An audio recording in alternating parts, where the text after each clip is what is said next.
The elevator doors whooshed open with a pneumatic hiss, revealing a polished hallway lined in marble and glass.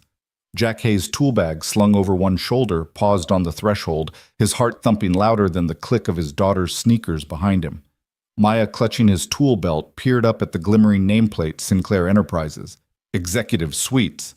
Before he could step forward, a sharp voice sliced the air. "Sir, you're not supposed to be on this floor." Jack's eyes flicked to the woman standing like a statue in charcoal heels. Jade Sinclair, the CEO, with a reputation for zero tolerance. Her gaze traveled over Maya's pink backpack back to his tool bag, landing on the child's wide, curious eyes. The tension crackled like static. Jack's jaw tightened. If he didn't get that printer fixed, the CFO would have his head. If he didn't get Maya out of sight, he'd have Jade's. If that scene has you on the edge of your seat, hit that subscribe button, drop a comment below, and stay tuned. More twists are coming. Jack Hayes drew in a measured breath and squared his shoulders. He'd been called to printer emergency room 47A, his pager buzzing insistently in his pocket before the sun had fully risen. He'd hauled his toolbox onto the service elevator expecting fluorescent lights and irritated suits and tangled phone calls. He had not expected to haul his 8-year-old daughter up here. But Maya's babysitter had bailed at the last minute, and with the school closed for teacher in service, he couldn't leave her alone. He'd popped in earphones, reminded her of the rules, read her book, stay seated, don't touch anything. Simple enough. The moment they exited the elevator, Maya froze. She'd never seen floors so quiet and gleaming. The carpet runner was thick footfalls muted.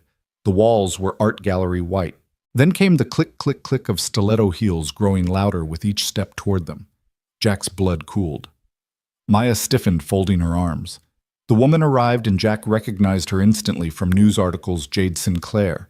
She was taller than she looked in photographs, her posture perfect, every millimeter of her tailored suit, speaking of boardroom power. Her gray eyes swept from Jack's dusty tool bag to Maya's scuffed sneakers and back. She didn't blink. She didn't smile. "Sir, you're not supposed to be on this floor," Jade said, voice clipped and cold. Her arms crossed chest lifted an invisible spotlight, focusing on their unscheduled presence in her pristine domain. Jack swallowed. "Ma'am, I'm here to fix the printer in 47A. It's a critical jam in the CFO's suite." He tapped his pager. "Urgent call." Her gaze narrowed. 47A is the executive floor. She pronounced each word like a verdict. Jack nodded, forcing a polite smile. "I figured. The signs pointed this way. I'll be quick. Just point me to the machine." She said nothing. Maya shifted and tried to shrink behind her father, clutching his belt. Jade's eyes flicked to the little girl. "Is that your daughter?" Jade asked. Jack cleared his throat. "Yeah. Babysitter bailed, school's closed, and I can't exactly leave an 8-year-old at home alone. She won't touch anything. I promise." Maya gave a valiant nod, but her nose wrinkled with apprehension. She swallowed a question, marveling at the vast, echoing silence of the hallway. For a heartbeat, Jade said nothing. The air between them felt thick enough to cut with a knife. Jack felt sweat prickle behind his collar. He glanced down at Maya and offered her a quick, reassuring squeeze of the shoulder. Finally, Jade's shoulders relaxed ever so slightly. She stepped aside without a word, sweeping back toward her own office. The click of her heels receded. "Thanks," Jack muttered, exhaling as he ushered Maya forward. "Come on, sweetheart, let's get this thing fixed." Maya followed obediently, but something in her eyes had changed. She'd spotted the sleek conference room windows, the artful lounge area beyond, and most of all, the gleaming crystal chess set displayed on a low table.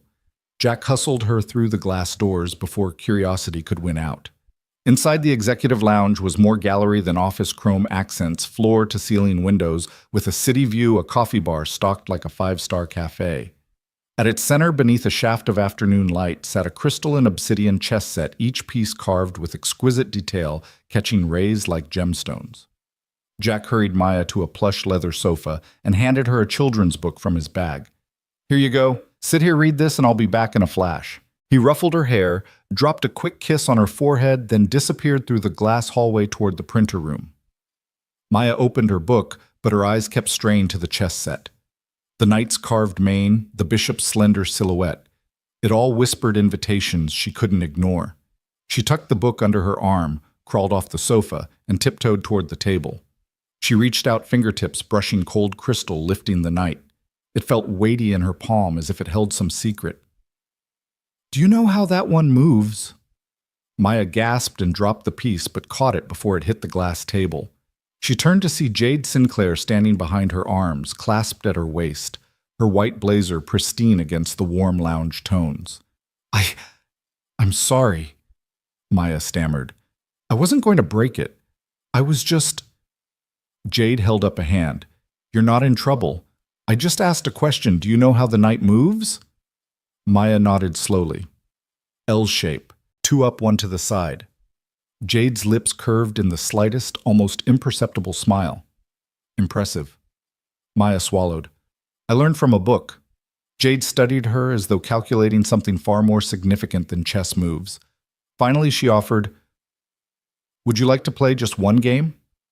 Maya blinked. "With you?" Jade nodded. "Yes, with me." By the time Jack returned, he found his daughter settled on a low stool opposite Jade Sinclair mid-game, without even knowing how. He froze, wrench in hand, heart pounding. Everyone in the city knew Jade's ruthlessness. Who knew she'd be here teaching Maya the Queen's Gambit? Jade glanced up, her gaze softening as she met Jack's stunned eyes. "She has a sharp mind," she said, moving her rook with quiet precision. Jack closed his mouth, swallowed twice, and stepped fully into the lounge. Maya bit her lip, eyes flicking between her father and the board, as if daring either of them to object. "Go on," Jade told Jack. "She's fine." Jack exhaled a smile, tugging at his lips. He sank into a chair nearby. "Just one game, then?" he asked Maya. Maya nodded, grinning. The night awaited its next call to adventure. And in that moment, Jack realized some surprises were worth every risk. The moment Jack slipped through the glass doors and disappeared down the corridor toward the printer room, the executive lounge felt larger somehow, both cavernous and intimate. Maya pressed her back into the plush leather of the sofa, clutching her picture book, but not reading. Her eyes kept wandering across the room to the chrome countertops, to the polished wooden panels, to the muted hum of the espresso machine. But most of all, they rested on the crystal and onyx chess set, cemented on a low lacquered table at the lounge's center. Sunlight tumbled through floor-to-ceiling windows, refracting across each piece like 1,000 tiny spotlights. The pawns caught the light in flecks of obsidian. The knights glowed with inner fire, and the queen, taller than everything else, seemed to hold court under the high ceiling. Maya felt a familiar thrill, the same one she got when she'd first learned how to read or tie her shoelaces. This set was calling to her, whispering its own invitation across the distance. She glanced toward the entrance, half expecting her father to reappear and shoo her back to the sofa. But the hallway remained empty. The lounge was quiet, except for the low chatter of a distant meeting room and the soft hiss of the coffee machine steaming milk. Maya slid from the sofa, book forgotten, and padded toward the chess table on tiptoe. The carpet silenced her footsteps. Each red and gold swirl swallowed sound. When she reached the table, Maya hesitated for a heartbeat. The pieces looked too delicate to touch. She inhaled, then placed her small hand on the marble edge of the table and leaned in, studying the arrangement as if it were a map of hidden treasure. The board was set in standard opening position, white pieces, neat black pieces shadowed, but the craftsmanship was unlike anything she'd seen. Each knight's mane was meticulously carved. The rooks sat on turreted bases, as though guarding a fortress. The bishops wore tiny mitres. Even the pawns radiated personality. Her fingertips hovered over a white knight, its head turned in mid-prance. She remembered her father's instructions. Don't touch anything. But this was different. This was like discovering an abandoned friend. Gently, she lifted the knight from its square. It felt heavier than she expected, cold and smooth under her fingers. The onyx swirl in its base gave depth an unfathomable pool of night. Maya's eyes widened. It moved here, she thought, recalling the lines from her chess primer. 2 forward, 1 to the side. The L shape. She turned to look around. No one was watching. All she saw were hanging planters, a row of magazines on a glass stand, and Jade Sinclair's office door closed. Silent, off limits. What would her father say? What would Jade think? A soft click behind her made Maya start. She spun around but saw only the reflection of the lounge in the window pane. The crystal set glowed like an altar. A part of Maya wanted to run back to her father, to the safety of his tool-strewn bag and the familiar hum of fluorescent lights. Another part felt rooted, as though the chess set had summoned her. Swallowing, she placed the knight on the square she thought best e4 and watched how the afternoon sun caught its polished surface. The board looked different now, no longer just a pattern, but a story unfolding. Maya leaned closer, imagining the black knight across from hers shifting in reply. She traced the grid with her eyes, tile by tile, convinced she could see the dance of pieces before they ever moved. Somewhere beyond the lounge, the printer whirred, jammed paper feeding into the rollers. Jack's footsteps echoed faintly as he coaxed the machine back to life. Maya tuned him out. Here, in the hush of leather chairs and sparkling glass, she heard only the quiet drill of possibility. She lifted the bishop next, testing its balance. The curve of its mitre felt graceful beneath her thumb. Her mind whispered, "What if I could learn from this set? What if I could teach someone else one day?" A sudden pang hit her, how lonely her chess battles had felt at home, with no one to challenge her except shadows on the wall. Here, with these crystal pieces, she could have a world of opponents. The knight and the bishop found new squares, each move deliberate as a breath held. Maya felt a thrill of ownership, not of the pieces themselves, but of the space between them, of the possibilities in that room. She imagined two armies of crystal poised for battle, waiting for commanders brave enough to lead them. Soft footsteps approached. Maya froze, heart pounding, and tilted her head. The footsteps slowed, then stopped. She dared to glance up and saw Jade Sinclair standing at the edge of the seating area, arms folded, watching her. Jade's white blazer contrasted sharply with the rich tones of the lounge. Her heels were silent on the carpet now, as though she'd softened her stride. Maya held her breath, relieved Jade hadn't seen her rearranging the pieces yet. Jade's gaze moved from the board to Maya's face, curiosity flickering in her steel-gray eyes.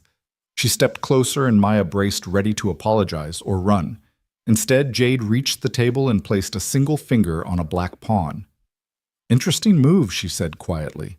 The voice barely rose above a whisper, but carried the weight of judgment laced with wonder. "Why move the knight first?" Maya swallowed, heart still racing. "It felt right," she said, thinking of her book's diagrams. Jade nodded, almost as though she accepted that. She slid into the chair opposite Maya and swept her own pawn forward. "Your turn," Jade invited. Maya's eyes widened in surprise. The board had suddenly become a shared space, hers and Jade's, and whoever else might walk through those doors tomorrow.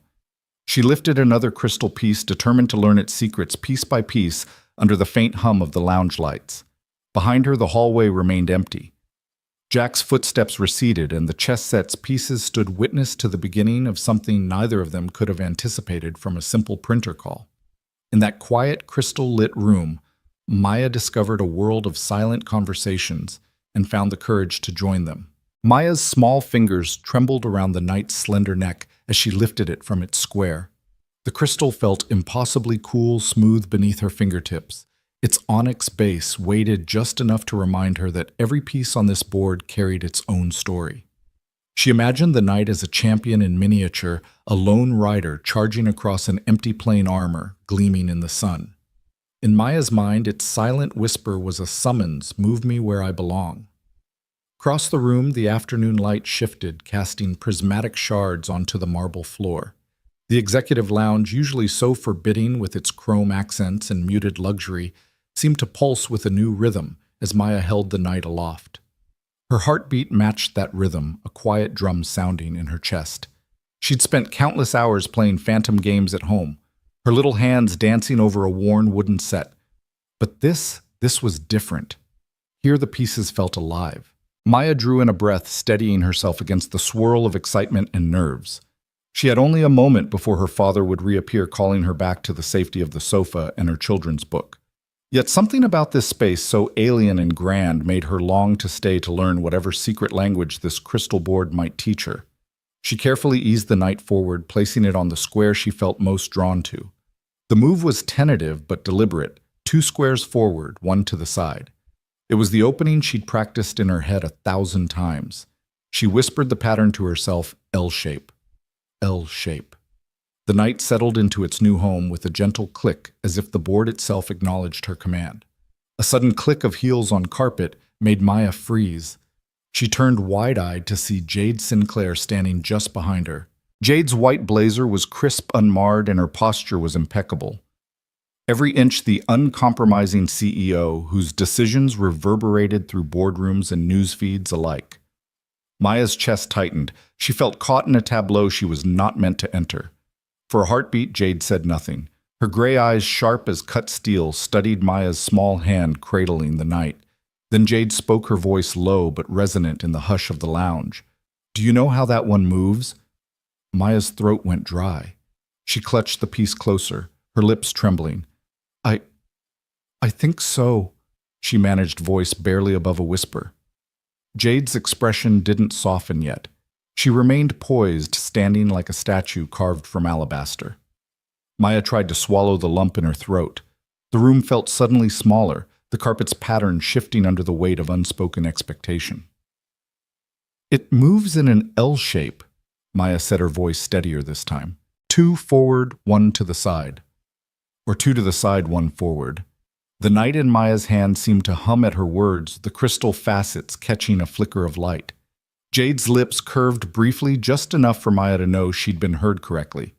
The ice around Jade's gaze thawed imperceptibly, a glimmer of surprise or perhaps respect dancing in her eyes. "That's correct," Jade said, stepping closer to the table. Her presence no longer felt menacing, but curious, like a conductor discovering the first violinist in a symphony. Most adults can't recite that without hesitation. Maya's breath came in shallow bursts. She met Jade's eyes, trying to read the woman's intent. Was she going to dismiss her demand, she leave the pieces alone, call her father back to enforce the rules? Maya braced for an admonishment for the first time, feeling the weight of her own audacity. Instead, Jade lowered herself into the chair opposite Maya, resting a hand on the table's edge. The knight still hovered between Maya's fingers and the square it had vacated. For a moment they simply looked at each other, child and CEO, connected by the shared understanding of that single piece. "You have a gift," Jade said quietly. "Not everyone hears the whisper of the pieces like you do." Maya blinked. Gift. She'd never thought of her love of chess that way. It had always been a refuge, a secret world where she could think her own thoughts far from playground chaos and homework pressures. To hear someone of Jade Sinclair's stature acknowledge it, Maya's heart fluttered with a mixture of pride and disbelief. Jade studied the board, tracing lines with her gaze, as though she could see beyond the crystal into Maya's imagination. "Tell me," she said after a moment, "why move the knight first?" Maya hesitated, then spoke the truth. "It's unpredictable. It can jump over obstacles. It surprises other pieces." She slid the knight back into its new square and set it upright, careful not to chip its pristine edge. "And it feels like the right place, like it wants to go there." Jade nodded, letting her hand hover over her own pawn without moving it. "You make strategic guesses," Jade observed. "You listen to the board." Maya felt a warming glow spread through her chest. Jade's gaze lingered on her, softening further, as though the CEO's armor had been gently pried open by that tiny crystal knight. The tension that had crackled when they first met seemed to dissolve, replaced by a quiet camaraderie.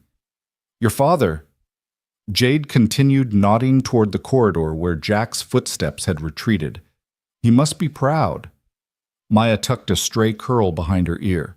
"He says it's important to understand the whole board before making a move," she replied. "So you don't get trapped." Jade's lips tilted in a small but genuine smile. A wise lesson. She regarded Maya with an intensity that felt almost reverent. "May I ask your name, Maya?" she whispered. "Pleasure to meet you, Maya," Jade said, extending a hand. Maya's small palm met Jade's firm grip. The contrast, soft, warm child's hand against the cool firmness of a CEO felt symbolic of the bridge forming between them. Maya's knight sat between them, silent and patient. She realized that this was more than a game, more than a test of knowledge. It was the beginning of a shared story, a silent conversation spoken through the subtle shifts of crystal and light. Jade leaned forward, her gaze locked on Maya's. "You have the heart of a grandmaster," she said softly. "You see possibilities where others see limitations." Maya's chest swelled. She half expected Jade to point abruptly to the door to remind her of rules and propriety, but instead Jade's white blazer looked less like armor and more like a mantle of unexpected kindness. Maya placed the knight on the side of the table and took a deep breath. In the gentle hush of the executive lounge, far from home, far from the world she knew, she felt seen in a way she'd never thought possible. And as Jade's steely gaze softened ever so slightly, Maya understood that this first whispered exchange would change more than the outcome of a single chess move. It would reshape both their worlds. The sunlight shifted as Jade Sinclair leaned back slightly, folding her arms with a confidence that seemed to fill the entire lounge. Maya's fingers still hovered over the crystal knight, the weight of possibility heavy in the air. Jade studied the child for a moment. Her small jaw set her eyes bright with curiosity and then asked, her voice unguarded for the first time, "Would you play one game with me?" Maya's head snapped up, eyes wide as plates of intrigue danced behind her lashes. She bit her lower lip, an old habit, when she felt excitement and nerves at once, and then nodded. "Yes," she said, voice soft but certain. Jade's lips curved in a small smile as though pleased by Maya's eagerness. She gestured to the other side of the board. "Sit here," she said gently, easing into the chair opposite Maya's favorite spot. "White or black?" Maya paused, tapping a stray curl behind her ear. White, she decided, remembering the countless games she'd imagined as white pieces always striking, first, always charting her own course. "Good choice," Jade replied, picking up the first pawn. She set it down on e2. "Let's begin." Maya reached for her own pawn and mirrored the move, marveling at how the pieces felt alive under her touch. The crystal board, once a static gem centerpiece, had turned into a stage for two opposites, a corporate titan and a quiet girl in scuffed sneakers. Neither spoke for a moment. They simply moved their pieces, pawns advancing knights, shifting bishops, sliding each move a word in a silent conversation. Halfway through the opening, Maya glanced up at the glass wall behind Jade, where the marble conference room loomed. Executives trailed in suits and heels, their reflections fragmented by the thick glass.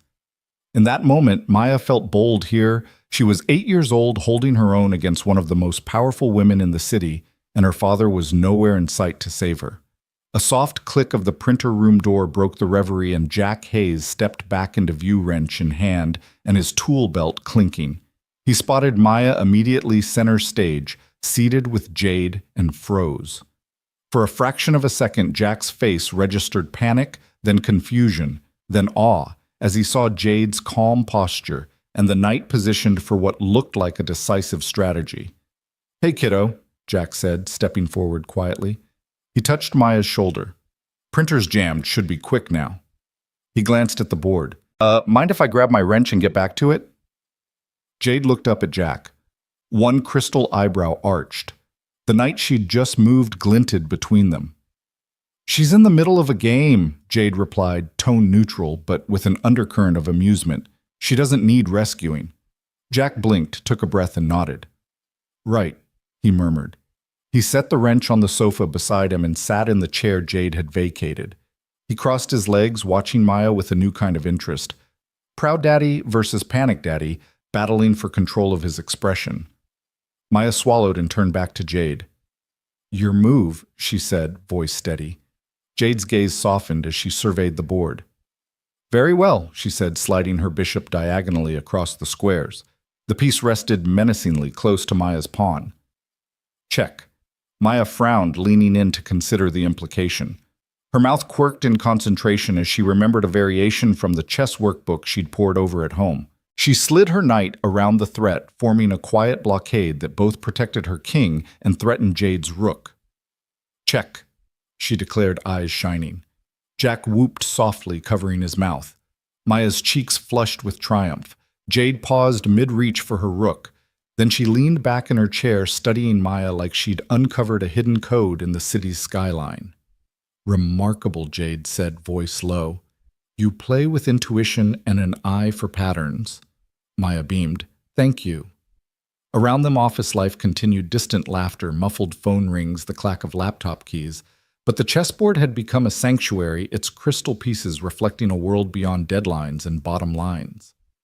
Jade studied Jack, who shrugged sheepishly. "She's had plenty of practice," he said. But she's never played with someone like you. Jade nodded, returning her gaze to Maya.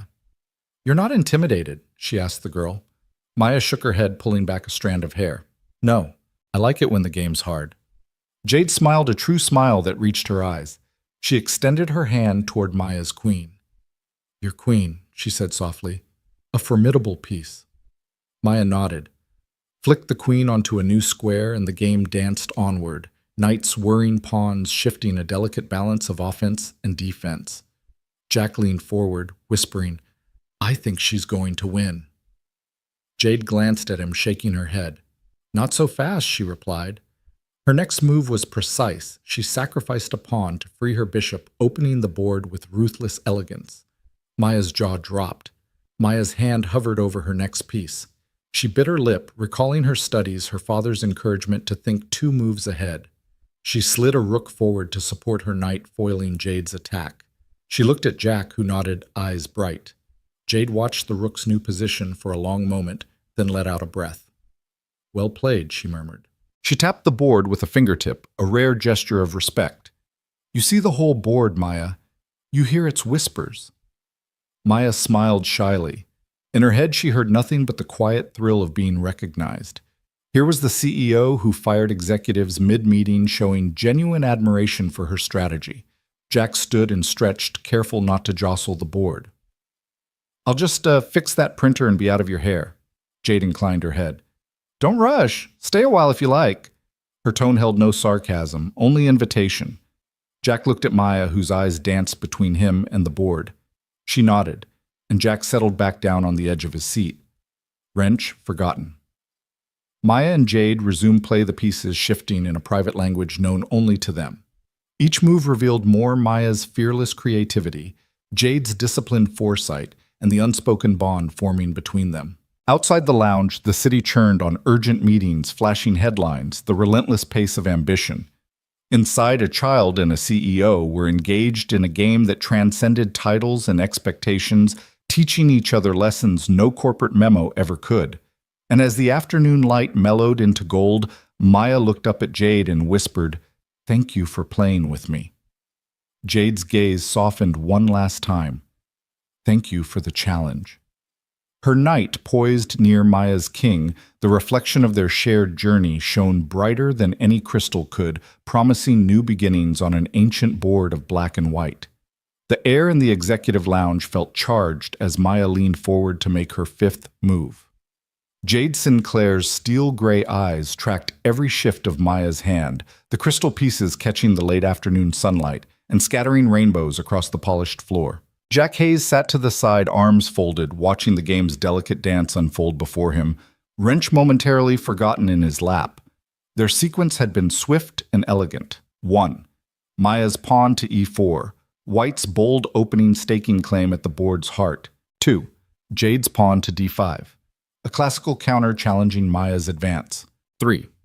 Maya's knight to f3, quick development, eyes fixed on the center. 4. Jade's knight to c6, mirroring Maya's pattern, the first hint of symmetry. 5. Maya's bishop to b5, pinning the knight, tightening the noose. Now Maya paused only to consider her queen's path. The white queen stood at d1, majestic but restrained. Jade's gaze never wavered, unblinking as she tracked Maya's next gesture. Maya closed her eyes for a fraction of a second, recalling her father's advice, always look for the hidden threats and opportunities. She saw it then, a diagonal lane opening from d1 to h5, the perfect line to slice through Jade's defenses. She placed her queen on h5 in one fluid motion, the crystal sliding across the board like water. Then in a clear, confident voice, she declared, check. Silence fell. Even the distant hum of the espresso machine seemed to hush itself in that moment. Jade's composure faltered as her hand drifted halfway to her knight, frozen in indecision. She tilted her head, eyes widening at the sight of Maya's queen poised menacingly before her king's fortress. Check indeed, Jade whispered, leaning forward until her face hovered inches above the board.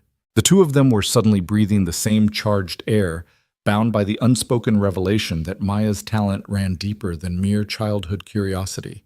Across the glass wall, Jack's jaw dropped. He'd seen Maya absorb every lesson at home endgames, forks, pins, but never with a real opponent, let alone the city's most formidable CEO. He felt a swell of pride and awe that his daughter had not only learned the game, but could bend it to her will in 5 moves.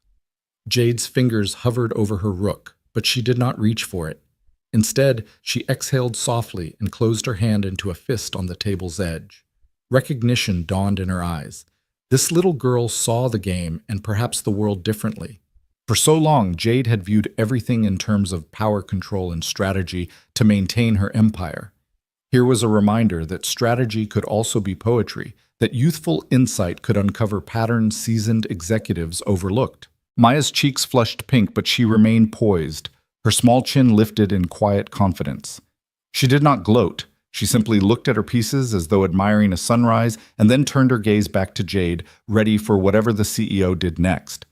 Several heartbeats passed in that suspended moment before Jade nodded a gesture of respect that felt almost formal in its sincerity.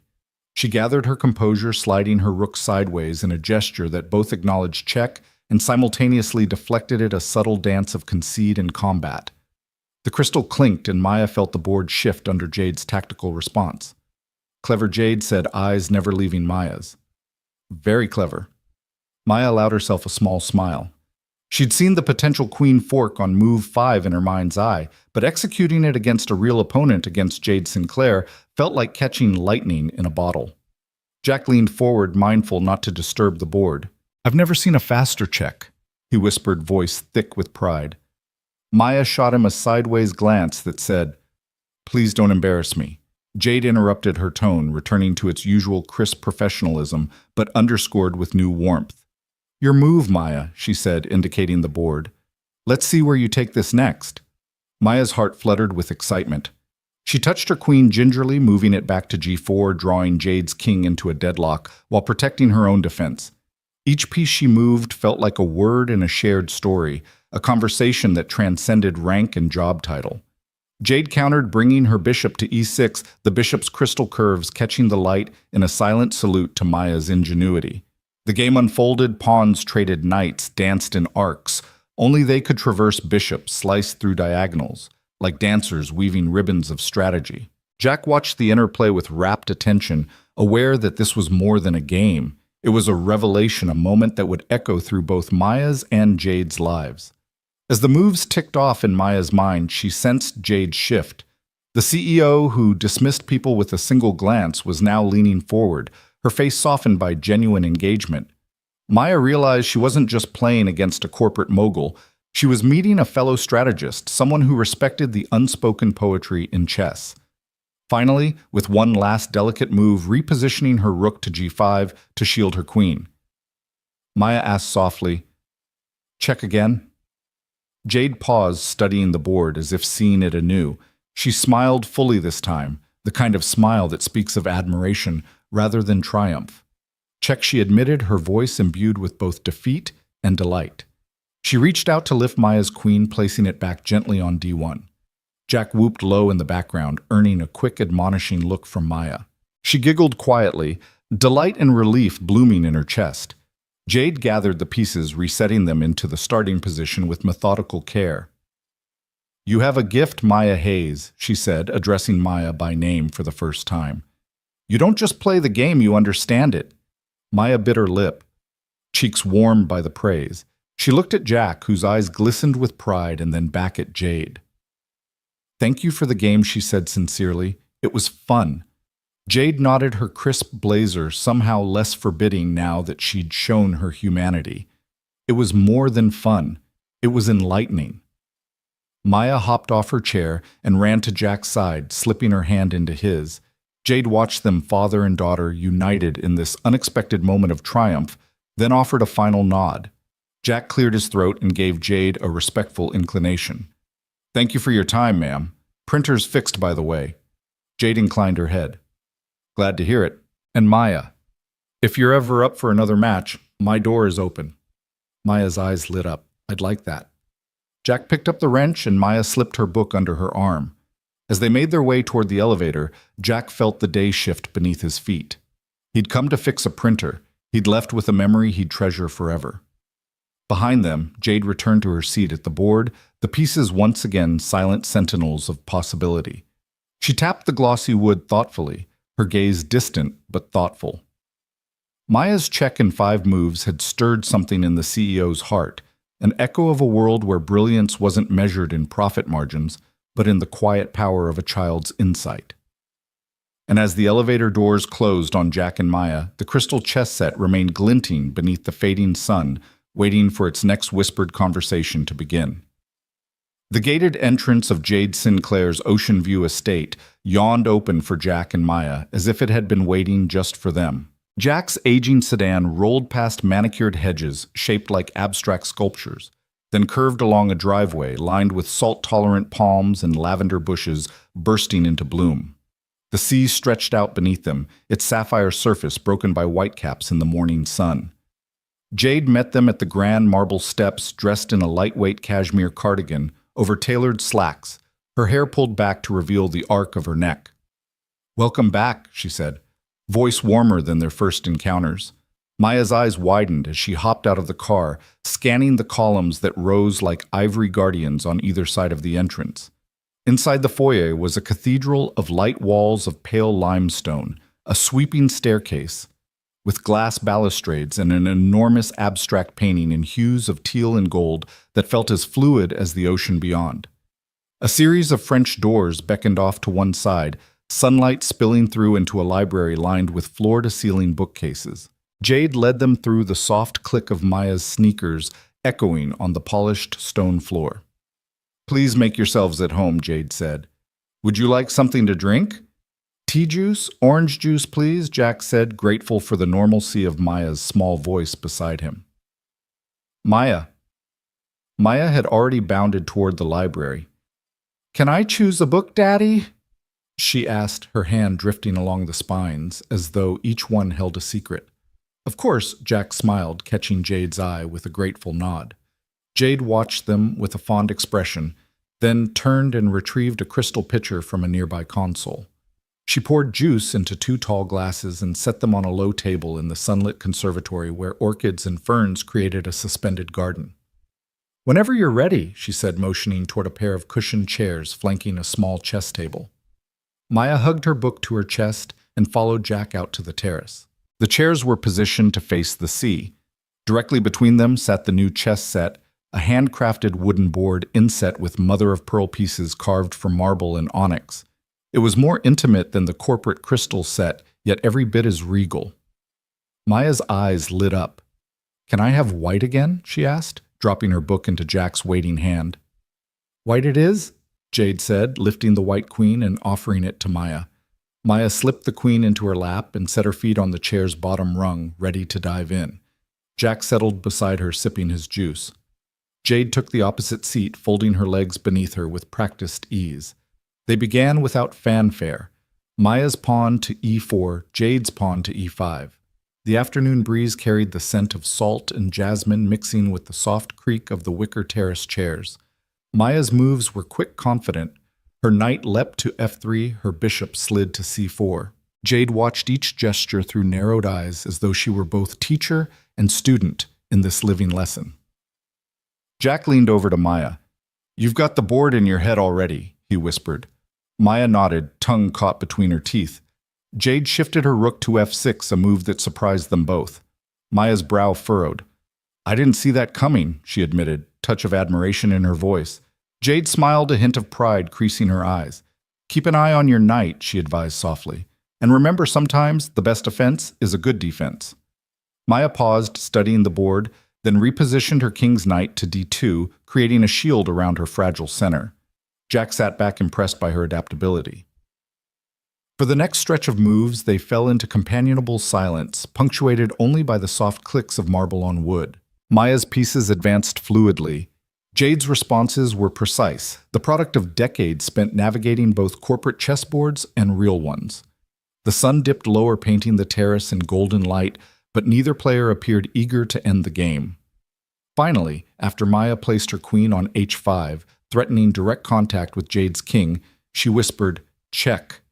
The word felt charged, as though it carried the weight of all her practice sessions and every cautious schoolyard match she'd ever played. Jade's composure faltered for a heartbeat. She reached out, brushing a lock of hair behind her ear, and then leaned forward, eyes flicking over the board. Check, indeed, she said, quiet awe, softening her tone. She studied Maya rather than the pieces, a new respect in her gaze. You see things most adults miss. Maya's cheeks warmed. She tucked a curl behind her ear. Thank you, she said, voice small in the widening space between them. Jade straightened and cleared her throat. Let me free my knight, she said, sacrificing a pawn to release her trapped piece. The move was generous, both strategic and gracious. Maya watched the board shift under Jade's hand, learning something beyond mere tactics, creation of opportunity, even in sacrifice. They continued another 5 moves, Maya parrying Jade, probing each reaction a note in an intricate duet. When Maya eventually resigned, tipping her king with a nod, Jade reached across the board and shook her small hand. You played brilliantly, she said, genuine warmth in her voice. Maya grinned her arms, hugging her queen close. Jack rose, clapping softly. That was amazing, sweetheart. I had a great teacher, Maya replied, sliding off the chair. Jade's smile deepened at the unexpected compliment. Jack cleared his throat, looking between the two of them. I'll let you have some quiet now, Jade. Printer's still working fine, so we're good. Jade inclined her head. Thank you for joining us, both of you. Jack picked up Maya's book and her abandoned juice glass, walking them back toward the library. Maya paused at the terrace door and turned. Can I come back tomorrow? She asked, voice hopeful. Jade looked at her reflectively, then nodded. I'll leave the set here for you. Anytime you want a rematch. Maya's face lit up. Promise? Promise. Hand in hand with Jack, Maya bounded back into the halls of the mansion, her laughter blending with the distant rhythm of waves against the shore. Jade watched them go, the mother-of-pearl board gleaming in the fading light. In that simple invitation to return, she felt something stir, the promise of a friendship born in moves and countermoves, a bond that transcended glass walls and boardroom politics. No grand declaration was needed. The weekend at the mansion had already revealed its truest gift, the shared revelation that even the most powerful among us can find insight, joy, and unexpected kinship across a chessboard. The afternoon sun streamed through the arched windows of Jade Sinclair's sunroom, painting the chessboard in warm, honeyed hues.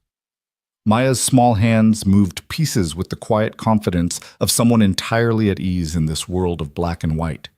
Jade watched her usual steel-clad poise softening at the edges as she realized that every intuitive strategy Maya employed echoed something she'd once known herself, a purity of play, unmarred by caution or calculation. Jade adjusted the cardigan at her shoulders as if to brace herself against the whirlpool of memories that Maya's moves were stirring. She remembered herself at 8 years old poring over a battered wooden set in her family's study, the scent of polished mahogany mingling with the hush of late afternoons.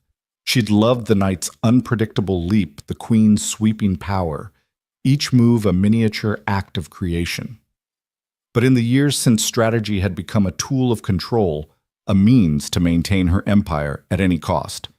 The games she'd played as a child had been gentle exploratory. The ones she led now were battles of attrition. Maya slid her pawn to d5, trapping Jade's rook and forcing the queen to retreat. Jade's breath caught. The simplicity of the tactic, pure unadorned, sent a tremor through her armor. She realized she had been holding her breath, leaning forward in her chair, heart uncharacteristically racing. That was clever, Jade said, voice low. She moved her queen back to h4, a desperate bid to stave off the threat. Yet even as she played, her mind drifted to the hollow echo of silence in her childhood home, the way her father's footsteps had patrolled the upstairs halls, never pausing to leave her a forgotten note or a small word of pride. Maya's lips curved in a faint smile as she watched Jade's maneuver. Then she raised her knight fingertips, caressing the marble, and tapped it to f6. Check. The word hung between them, soft but emphatic. Jade closed her eyes, letting the word sink in. Check, she whispered, exhaling, as if relieved to hear her own voice. She opened her eyes to find Maya's wide, earnest gaze filling the space where her own childhood self might have sat. The little girl wasn't intimidated by her title or reputation. She simply saw the board, and by extension the world, in terms of opportunity and possibility. Jade studied Maya's face. Here was no pretense, no performance. Here was a spark of innocence and courage that she hadn't felt in years. It felt fragile, like a hidden spring of hope beneath her concrete exterior. The realization cracked something open inside her, a door she'd long kept locked against vulnerability. She touched her bishop, gingerly sliding it to e7 to protect her king's flank. The move was defensive, but softer than her usual style. Maya nodded approvingly. "You defend with grace." Maya observed her voice, that of a seasoned commentator rather than a child. Jade felt a lump in her throat as Maya's words fell like petals over her hardened heart. "Thank you," Jade replied, voice catching. She hadn't expected praise from anyone, least of all an 8-year-old. Outside, the ocean breeze whispered through the palm fronds, carrying the salt-laced promise of renewal. Jade closed her eyes briefly, letting the scent wash over her, prying loose the memories she'd buried. She remembered the cradle in the nursery, the lullabies that had once soothed her to sleep, and the abrupt silence when her own child had been taken from her. 8 years had passed since she'd signed away that tiny hand, convinced it was for the best. Yet every now and then, in the hush of night, she still heard the echo of her daughter's first cry. Her hand trembled as she moved her rook to c8, resigning herself to Maya's mounting advantage. She looked up and met Maya's gaze, uncertainty softening the lines around her eyes. The CEO's mask had slipped, revealing something raw and unguarded beneath. Maya hesitated as though sensing Jade's inner storm, and then gently offered, "Your move, Miss Sinclair." Jade drew in a breath. The title sounded strange in her ears, devoid of its usual weight. "Jade," she murmured. "Just Jade." Maya smiled. "Okay, Jade." Jack, who had been quietly observing from the side, leaned forward. "This is incredible. I've never seen her play like this." Jade looked at Jack, gratitude flickering in her eyes. "She has a gift," she said, tone almost reverent. "You've given her the freedom to explore it." Jack swallowed, nodding. "I've tried." Jade turned back to the board. The final moves awaited.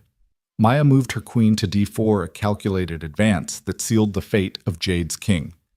Jade studied the position and nodded, signaling her acceptance. "Maya has won," Jade announced softly. She reached across and gently lifted Maya's queen, setting it back on its home square with delicate care. Maya pressed her fingertips to the surface of the queen as if reunited with an old friend. "Thank you for the game," she said, eyes shining with genuine warmth. Jade felt her own eyes water, touched by the child's graciousness. They reset the pieces, placing them carefully for a new game. Jade studied each pawn and knight as she set it, thinking about the careful hands that would move them next.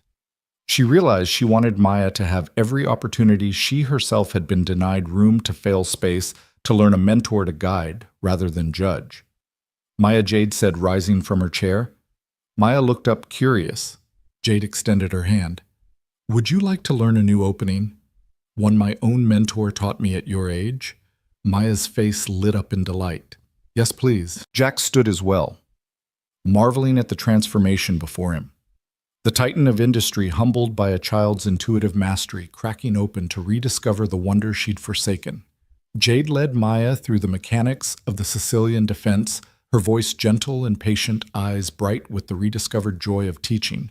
As they played, Jack slipped out briefly to fetch tea and cookies, returning to find Jade and Maya engrossed in a new dialogue of moves and countermoves. He sipped his tea, heart full aware that this was more than a game.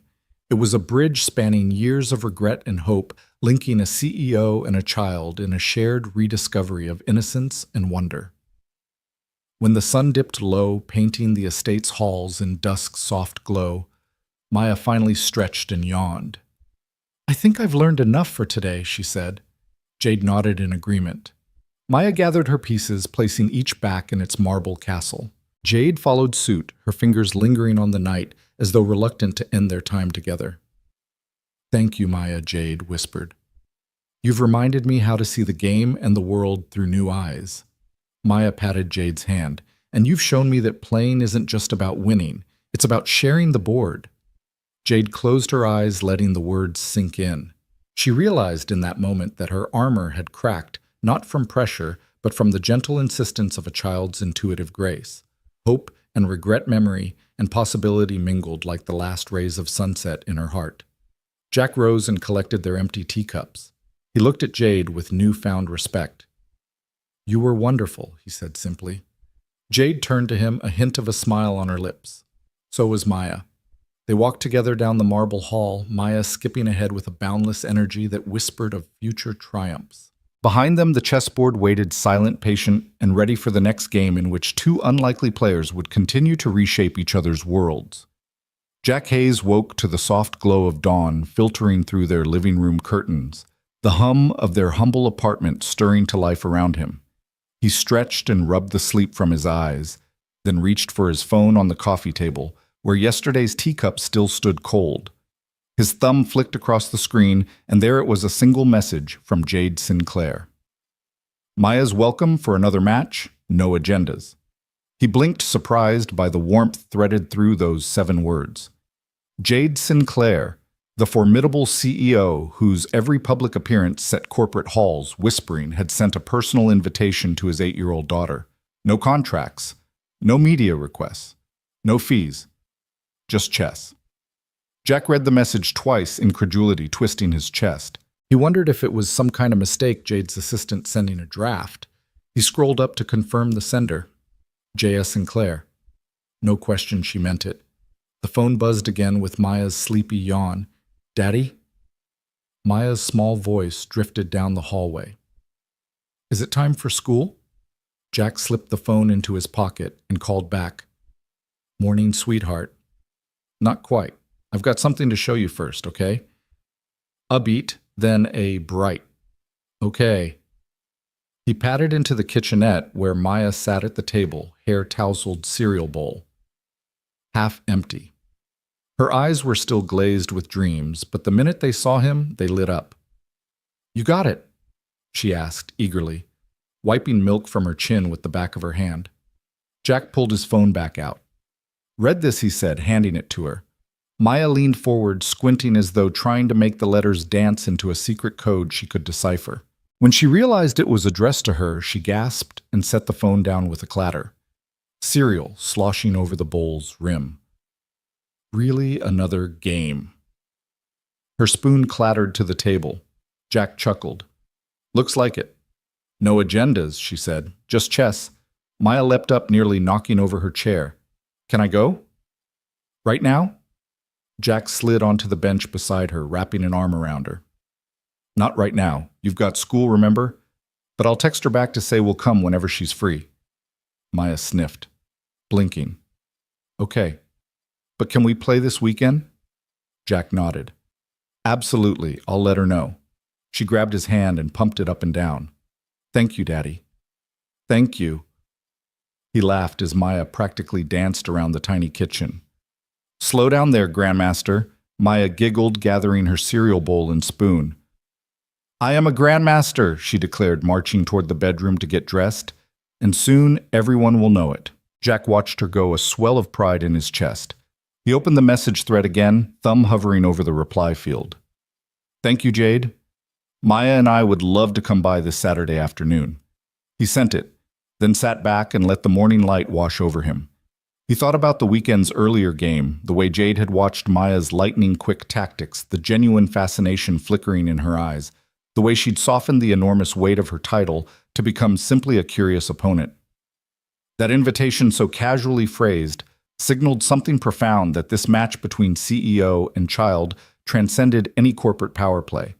It was pure an exchange of insight, curiosity, and respect. Later that afternoon, Jack picked Maya up from school, her backpack bouncing as she bounded to meet him. So he asked as they climbed into the sedan. "Excited for chess?" Maya's grin stretched from ear to ear. "I'm already practicing new openings in my head." Jack shook his head in amusement and steered onto the highway. "Well, you'll have your chance soon enough." In the passenger seat, Maya pulled out a small notebook and pencil. She tapped her pencil against her temple as though summoning fresh ideas. Jack glanced at her through the rearview mirror. "What are you writing?" "New strategies," Maya replied thoughtfully. "One I call the Sunset Gambit. You sacrifice a pawn to control the center, then bring your queen out at sunset." Jack laughed. "I'll look forward to seeing that in action." Maya's eyes grew serious. "You know, Daddy, Mrs. Sinclair didn't just invite me because I beat her that one time. She said she learned something that afternoon. She paused. She said I reminded her of someone she used to be. Jack felt a pang of something tender and sad, too much backstory in his head about Jade's private life, none of it fully known. That's a remarkable compliment, Maya. Maya nodded, tapping her notebook. I want to learn more from her. Jack pulled off at their exit and parked in the same shaded lot where they'd first met under glass-walled scrutiny. He turned to Maya. Just remember, she's still a grown-up with a very busy life. Be respectful, but don't let that stop you from playing your best. Maya hopped out and opened the door for him. I know. I'll be polite and focused. She clicked her heels together as if saluting a general. Jack smiled, ruffling her hair affectionately. That's my girl. Across the sea of concrete, the Carrington estate rose marble and glass illuminated in the late afternoon. The sun glinted off the ocean beyond like a promise of things yet to come. Inside, Jade Sinclair watched the correspondence sent by Jack show her own words reflected back. We'll see you Saturday. It sat in her outbox, a private contract between two lives, one seasoned by boardroom battles, the other shaped by hallway recesses and bedtime stories. She exhaled the first genuine breath she'd allowed herself in weeks. The chessboard on the terrace had become more than an afternoon distraction. It had become a portal to a world she'd thought she'd left behind the day she closed the nursery door of her ocean view home. Jade stood smoothing her blazer and poured herself a small glass of lemonade. As she sipped, her thoughts drifted to Maya's first game, how the child's intuitive strategy had cracked open something she'd sealed tight, a sense of innocence, the joy of discovery, the raw thrill of possibility untainted by fear. The invitation wasn't just for chess. It was Jade's own unspoken plea to reconnect with that part of herself. The following Saturday, Jade would set out the mother-of-pearl board once more, arrange the pieces with ceremonial care, and wait. Not for reports or mergers, but for a small girl whose presence had shown her a kinder game, one where victory wasn't measured in profits, but in shared moments of wonder. She raised her glass in a silent toast to that future, to unbidden invitations, she thought, and to the games that change us. And as the sun set over the ocean, Jade Sinclair, CEO, strategist, reawakened child, felt something fragile stir and crack open anew. Late that evening, Jade Sinclair sat alone in her private office, the city lights glittering through floor-to-ceiling windows like distant constellations. The ocean breeze drifted in through an open casement, carrying the faint scent of salt and lavender. She leaned back in her leather chair legs, crossed her mind replaying every move Maya had made on the chessboard, each unexpected twist that had mirrored patterns Jade once knew in her own youth. The housekeeper's footsteps had long since faded the estate quiet, except for the hum of air conditioning and the distant crash of waves against the cliffs below. On her mahogany desk lay an envelope, its edges sealed with crimson wax bearing her family crest. She'd received it that afternoon, hand-delivered by a courier who wouldn't meet her eyes.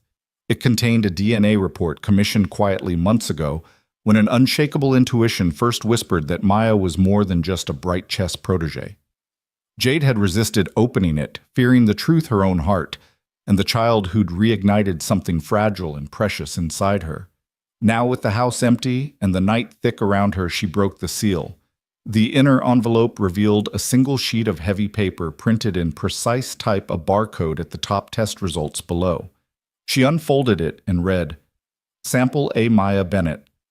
Sample B. Jade Sinclair. Probability of maternity 99.9998%. Her breath caught. The paper trembled in her hand, words swimming as the world tilted beneath her. Years of steel resolve dissolved in an instant, replaced by a torrent of memory and emotion. She closed her eyes, recalling the day 8 years ago when she'd learned of her pregnancy, 8 years of careful planning, of corporate ascendancy and relentless ambition. The day she'd stood in her father's study, the rain streaking the windows like tears, and made the decision that would define her life to sign away her child in a moment of fear under pressure she believed insurmountable. She'd convinced herself it was the only way to protect her career, her family's legacy. She'd paid someone to handle the adoption paperwork, disappearing into boardroom battles as though that act erased the child she'd carried. Her chest tightened as she remembered the empty nursery, the echoes of silence in a house designed for achievement, not motherhood. She'd channeled every ounce of grief into power, building an empire that demanded respect with the same fervor she'd once longed for a child's laughter. And yet here it was. Some days truth delivered with cold precision now lay in her hands. Maya wasn't just a gifted protege, she was Jade's daughter. Jade pressed the report to her heart, the edges sharp against her cardigan. Tears blurred her vision. How did she live all these years with that hole inside her, an absence she had thought she'd mastered? She'd carried the weight of it like a shield. And now that shield had shattered, leaving her raw and exposed. Her mind flitted to Maya's face that afternoon, the curiosity in her eyes, the fearless way she reached for every challenge. Jade realized that every intuitive move Maya made, every spark of brilliance had been inherited, a legacy far more profound than any boardroom victory. The room felt suddenly small, the mahogany desk too neat, the portraits of past Sinclair CEOs on the walls, watching her like silent judges. Jade stood and paced, paper clutched in one hand, her heels clicking across the hardwood floor. She paused at the window and gazed out at the moonlit water, searching the horizon for guidance she wasn't sure existed. Could she meet Maya again this time? Not as her CEO, nor merely an opponent, but as a mother. Could she bridge 8 years of distance, of unspoken longing and unuttered apologies? Each question pressed on her chest like a stone. She sank to the edge of her desk, placing the DNA report before her. Her fingers traced the printed numbers 99.9998%. In chess terms, that was a decisive move, a checkmate delivered in silence. The parentage had been determined with near certainty. There was no denying it. But what next? Jade pressed her palms to her eyes. How did one reach out after so many years? What language did a mother use when she'd traded lullabies for boardroom briefings? The invitation she'd sent for another match, no agendas now, took on a deeper meaning. It had been an unconscious plea for reconnection, a first movement in a game of hearts. Her phone buzzed lightly, jolting her from the spiral of hesitation. She reached for it, expecting another professional email. Instead, it was Maya chirping, "Daddy says I should practice the Queen's Gambit this weekend." What do you think Jade's breath caught? Maya was ready to play, to learn to trust. This was her moment to respond with honesty and courage. She typed carefully, "I'd be honored to show you." Then she paused, fingers hovering. She added, "And if you'd like, I can also teach you some of the openings I learned long ago." And then crucially, she tapped, "I have more for you than chess." Before sending, she stared at the words, feeling each syllable resonate in her chest. She hit send and Rose's phone cradled like a fragile promise. Jade moved to the nursery, once empty, now repurposed as a reading room, and retrieved the single stuffed bear that remained on its shelf. She held it close, breathing in the scent of faded fabric, letting the weight of memory and possibility settle around her. 8 years of distance, and everything she thought she'd sealed away had exploded into urgent possibility. She looked down at the tiles beneath her feet and let a single tear fall. The game had changed. It was no longer about strategies and territories. It was about truth, about reclaiming what she'd lost, and about the quiet courage it took to ask for checkmate in the only way that mattered, with an open heart. Jack stepped onto the terrace just as the sun dipped below the horizon, painting the ocean in streaks of molten gold and rose. The wind carried a gentle salt tang that mingled with the scent of jasmine climbing the balustrade. Jade stood at the railing, looking out at the water, her silhouette drawn thin against the fading light.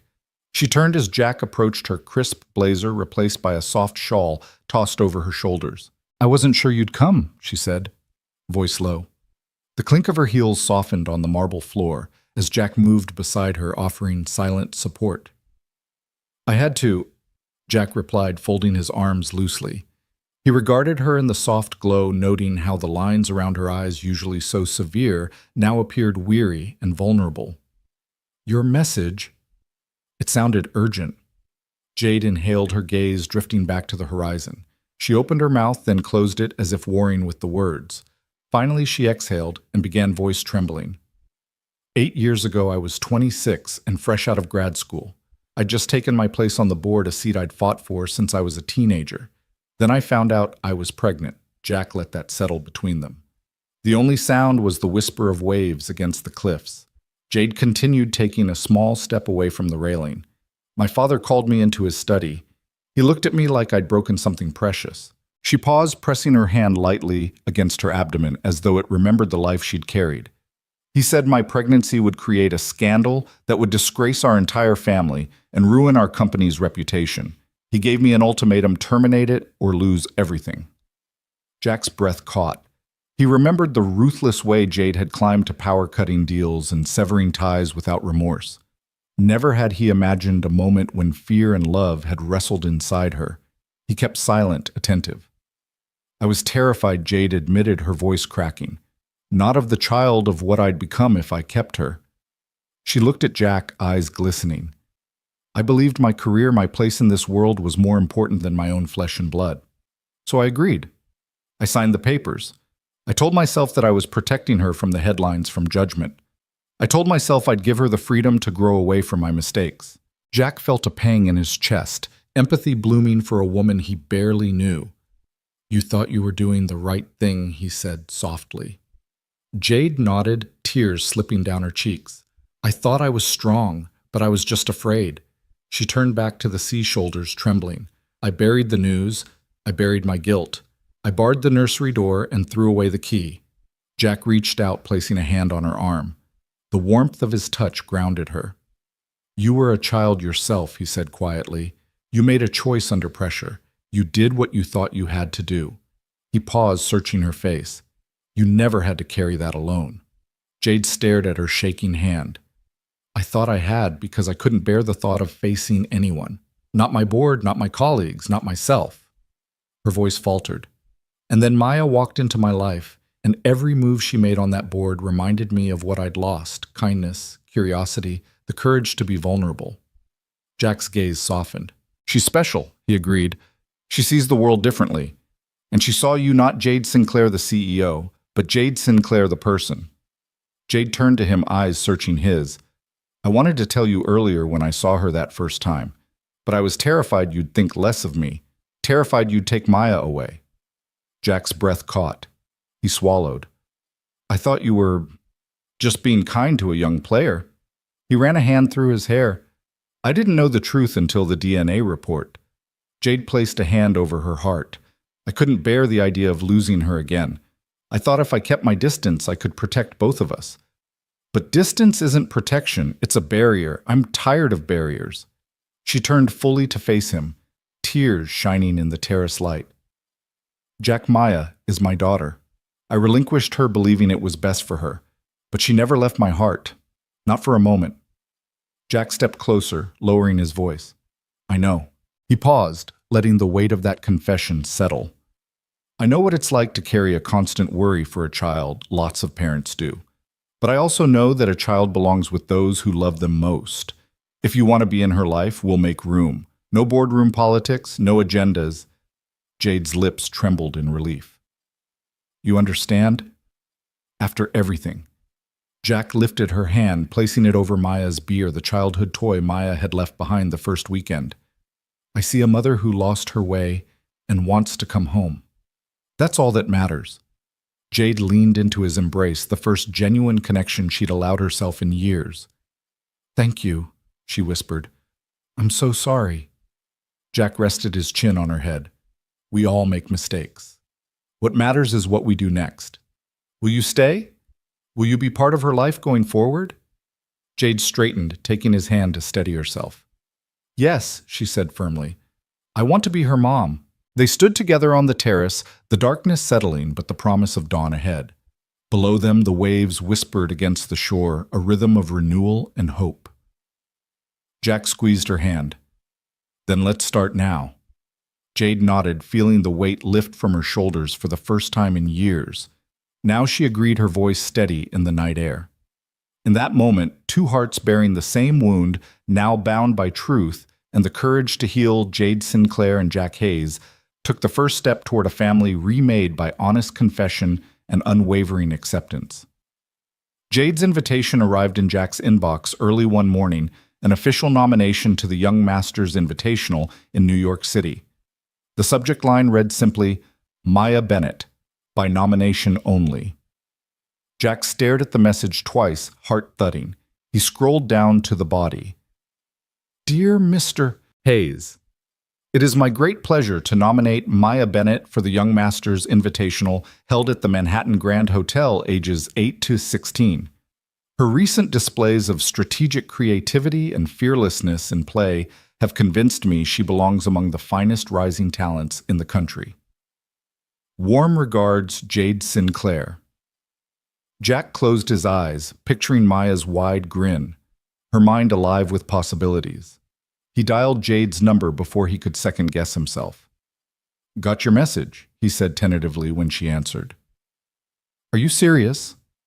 "Absolutely," Jade replied, her voice steady yet infused with pride. "She earned it. I've already submitted her application. They'll cover her entry fee." She paused, then added softly, "I'd like to go with you if that's okay." Jack exhaled. "It's more than okay." He pictured Maya practicing openings at the kitchen table, eyes bright with purpose. He felt a fierce determination to say yes. By late afternoon, plane tickets were booked. Jack told Maya on his drive home from school. "Pack your favorite chess book," he said, glancing at her in the rearview mirror. "New York's calling." Maya's scream of delight echoed off the car windows. "I can't believe it. I'm going to New York." "Thank you, Daddy, and thank you, Mom." She beamed, turning in her seat even as Jack frowned at Jade's unspoken title. They had agreed Jade would simply be Jade now, but to Maya she was at that moment Mom. The weekend dawned clear and crisp. Their flight over the city glittered like a field of lights beneath a glass sky. Jack steered their cab through Midtown Manhattan. Maya pressed against the window, and Jade sat beside her, clutching her daughter's hand, tears of pride welling. The Manhattan Grand Hotel lobby was a marble-floored cathedral of glamour, soaring pillars, crystal chandeliers, and a long velvet rope guiding attendees into the tournament hall. Parents in tailored suits chatted softly. Children in blazers and crisp shirts clutched tuxedo board cases. The air thrummed with anticipation. Maya, clutching her miniature backpack and mother-of-pearl chess set case, took it all in with wide-eyed wonder. Jade draped a gentle arm around her shoulders. "Ready?" she asked in a low voice. Maya nodded, determination brightening her features. "Let's do this." Jack, standing behind them, felt his chest tighten with emotion. He placed a steadying hand on Maya's shoulder. "Remember, just play how you always do." Maya gave him a quick grin, just like home daddy. They crossed the plush carpet into the main hall. Rows of tables stretched toward a raised dais where the tournament officials sat behind a long table. The space was hushed, save for the soft tap of footsteps and the occasional murmur of strategy. Each table hosted 2 chairs, a chessboard, and a digital clock. Spectators lined the perimeter behind a second velvet rope. Jade guided Maya to the table labeled Board 12. Her opponent, a 13-year-old named Tristan Lee, sat confidently in his chair, adjusting his tie with practiced ease. He looked up, sizing Maya in the same way Jade once had a quick scan of frayed sneakers, the battered notebook under Maya's arm, the fierce gleam in her eyes. Maya settled into the chair, placing her case on the floor beside her. Jade and Jack slipped into the first row of spectators. Maya turned, offering them both a determined nod, then faced Tristan. Their handshake was brief but respectful. The tournament director read the opening announcements, then said, "Begin." Maya opened with her signature pawn to e4, her shoulders squared. Jack and Jade shared a proud glance in the front row. Tristan responded with pawn to c6, the Sicilian defense. Maya's lips curved in a small, familiar smile. She'd worked on this defense last week under Jade's guidance. A hush fell as Maya brought her knight to f3. Jade's heart fluttered. "There she is," she whispered to Jack, who nodded, eyes bright. Tristan gave a slow nod, his grin widening. He played pawn to d5, an aggressive counter. Maya's brow furrowed in concentration. She jabbed her pawn to e5. Gasps rippled through the parents behind the rope, rare to see such bold play from a newcomer. Hour 1. Maya developed her second knight. Her bishops carved elegant diagonals across the board. Jack leaned forward, whispering notes of encouragement under his breath. Jade sat rigid, but her eyes glistened unbidden. Hour 2. Tristan launched a queenside attack, his rooks and queens swirling toward Maya's king. Maya's defense was unorthodox but brilliant. 2 moves later, she unleashed her queen onto h5, slicing through Tristan's formation. The hall fell silent. Tristan froze. Check, Maya whispered, soft but unshakable. The tension broke in a ripple of applause. Even the director glanced toward board 12 with raised eyebrows. Jade closed her eyes, tears slipping down her cheeks. Jack's hand covered his mouth to stifle a cheer. Tristan regrouped, but Maya's army was united. Within 10 moves, she maneuvered her rook and knight to deliver a fork on Tristan's queen and king. With trembling fingers, she reached across and slid her knight checkmate. The hall erupted. Tablets clicking pictures, parents cheering, children shouting. Maya sat frozen for a heartbeat, then turned to Jack and Jade, eyes shining. "I did it," she mouthed. Jade sprang from her seat, brushing past other spectators to reach Maya's side. She enveloped her in a proud embrace, whispering, "You were incredible, sweetheart." Tristan stood and offered Maya a hug, blinking back tears of his own. The two clapped each other on the shoulder before retreating to their chairs. Jack and Jade shared a look of astonished joy. Maya's fearless play had upended expectations in this marble-floored arena. Later on the dais, Maya accepted her medal. She lifted it above her head, the gold glinting against her braided hair. Jade and Jack joined her arms around her shoulders, and the crowd rose in a standing ovation. Cameras flashed. Reporters clamored for quotes. Maya looked at her parents, at Jade's proud, slightly trembling smile, at Jack's tear-bright eyes, and realized she had given them something more than a trophy. She'd given them a shared legacy, proof that brilliance could emerge from unlikely partnerships, that love and strategy could transform lives, and that the bonds of family, newly formed and yet centuries old, were the truest victory of all. As they descended from the podium, Maya held both parents' hands. Jade whispered, "Next game, same board." Maya beamed. Always. Jack watched them, heart full. The chess world had witnessed a child shock an entire tournament. Jade and he had witnessed something even more profound. The shared legacy of a mother, a father, and their daughter, woven together on a grand stage where fearlessness triumphed over doubt and love dictated every move. The final match concluded under a wash of fluorescent lights in the cavernous tournament hall.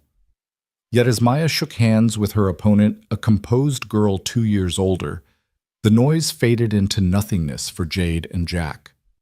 Their daughter had just triumphed once more, proving every bit her rightful place among these young chess masters. The trophy nestled in Maya's small hands felt heavier than any she'd held before. But it was the moment afterward, the moment Maya turned her eyes glassy with excitement and gratitude, that truly mattered. "Thank you, Mom. Thank you, Dad." Maya said, her voice steady but luminous. Jack's breath caught at the sound of her words. Jade felt her heart crack open anew. Hearing the two names as though they were a promise made real. Jade's lips trembled into a smile, and she rushed forward, sweeping Maya into a warm embrace. Jack closed the distance as well, enveloping both Maya and Jade in a circle of arms that felt unbreakable. The applause of the crowd, the flash of cameras, the hum of chatter, all of it receded into the background, leaving only the three of them suspended in a bubble of shared triumph and belonging. Jack's voice was thick as he said, "We are so proud of you, Sweet Pea." He kissed the top of Maya's head, ruffling her curls as she leaned into Jade's arms. Jade rested her cheek against Maya's hair. "You did it, my brave girl," she whispered. "You showed everyone who you are." Maya peered up at them, her medal's ribbon draped around her neck. "I did it because I had the best team," she declared, glancing between Jade's shining eyes and Jack's beaming smile. "I would never have made it without you both." The elegance of the hotel lobby, the weight of corporate titles, the glitz of New York's elite, none of it held sway in this moment. What held them together was far more elemental truth, vulnerability, and the simple, timeless bond of love. Jade squeezed Maya's shoulder, her own eyes brimming. Jack placed a hand on Jade's back, silent solidarity in the glow of his daughter's achievement. As they crossed the polished marble toward the exit, cameras pivoted to capture the hand-in-hand image of the CEO turned mother, the maintenance tech turned father, and their champion daughter. Reporters called out Ms. Sinclair. "How does it feel to share this victory?" But Jade merely raised a finger in playful hush, as though to say, "This is our private moment." Outside Fifth Avenue hummed with late-night traffic. the lights of billboards and taxis painting the sidewalk in kaleidoscopic color. Maya skipped along between Jade and Jack, her trophy clasped tightly under one arm. They paused at the curb to let the light change the bustle of the city, swirling around them like confetti. Jade crouched to Maya's level. "Do you want to say something to the city lights?" she asked, voice soft but full of warmth. Maya tipped her head back, eyes bright against the glare of neon. "New York." "Thank you," she called, voice clear enough to rise above honking horns and murmured crowds. "Thank you for believing in me." A nearby passerby smiled, and a cluster of tourists raised their phones to record a child's impromptu salute to the city. Jack laughed and joined Maya in waving. Jade stood behind them, her heart swelling with a love that transcended the trophies and the titles, the victories and the losses. They continued down the sidewalk, moving in a choreography of unity. Jade's hand found Jack's, and Maya's hand linked theirs, forming a chain none could break. The city lights, once symbols of ambition and isolation, now seemed to spotlight their journey. A CEO who reclaimed her heart, a father who never let go, and a daughter who taught them both what truly mattered. They rounded the corner onto a quieter side street where Jack flagged down a cab. Inside, Jade settled beside Maya, smoothing a stray curl from her daughter's forehead. Jack took the front seat, the driver giving them a friendly nod as they loaded the trophy into the back. The cab pulled away and Maya pressed her cheek to the window, watching the city ripple by. "Do you want to tell them how you feel?" Jack asked, glancing back. Maya nodded, voice muffled by glass. "I feel complete." Jade laid a hand on her daughter's knee. "That's exactly how family feels," she said. "Not perfect, just complete in our love."